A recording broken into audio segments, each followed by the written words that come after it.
2.6 million sold. 2.6 million sold, ibig sabihin marami nang napatunayan yung moisturizer na to. What I love about this is habang hinahydrate niya yung skin natin, meron din siyang brightening effect. It helps keep my skin feeling soft, moisturized, and hydrated the whole day.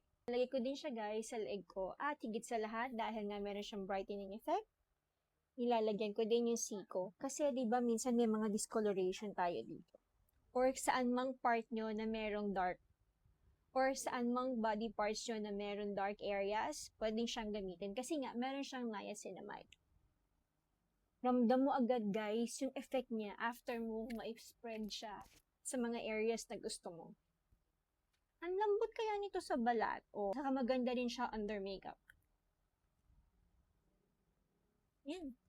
Ang tip ko lang sa inyo, bago kayo maglagay ng kung anumang product after nito, kailangan muna ma-absorb siya para makuha nyo yung total effect niya.